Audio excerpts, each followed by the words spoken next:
નમસ્તે મિત્રો, આપ સૌ સાહિત્યપ્રેમી વાચનપ્રેમી મિત્રોનું ઓડિયો ગુજબુક્સમાં સ્વાગત છે. અત્યારે આપણે વાંચી રહ્યા છીએ વર્ષના પ્રત્યેક દિવસ માટે એક એમ 365 સુંદર સંદેશાઓ સાથેનું આ અદ્ભુત પુસ્તક ઉઘડતા દ્વાર અંતરના. જાન્યુઆરી 3. જ્યારે પણ તમે પ્રેમ કરો ત્યારે સંપૂર્ણ હૃદયથી પ્રેમ કરો અને તમારો પ્રેમ દર્શાવતા કદી ડરો નહીં.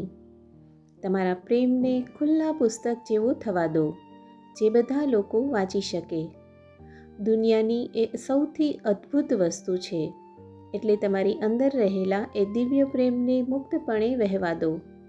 પ્રેમ અંધ નથી, એ પ્રિય પાત્રમાં જે અતિ ઉત્તમ હોય તેને જુએ છે અને એટલે એ અતિ ઉત્તમને જ બહાર ખેંચી લાવે છે. કોને પ્રેમ કરવો ને કોને નહીં એવી તારવણી અને પસંદગીમાં તમે ન પડો.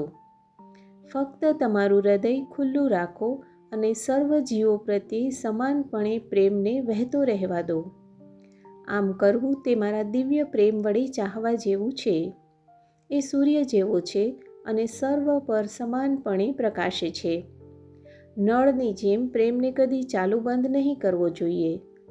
પ્રેમ કશાને બાકાત રાખતો નથી કે કશા પર માલિકી ભાવ ધરાવતો નથી. તમે એને જેટલું વધુ સહિયારો બનાવવા તૈયાર હો તેટલો એ વધુ મહાન બને છે. એને પકડી રાખો અને તમે એને ગુમાવી બેસશો. એને વહેવા દો તો એ 1000 ગણો થઈને તમારા ભણી પાછો વળશે અને એમાં સહભાગી બનનાર સૌને માટે એ આનંદ અને આશીર્વાદ બનશે. આપનો આજનો દિવસ શુભ રહે.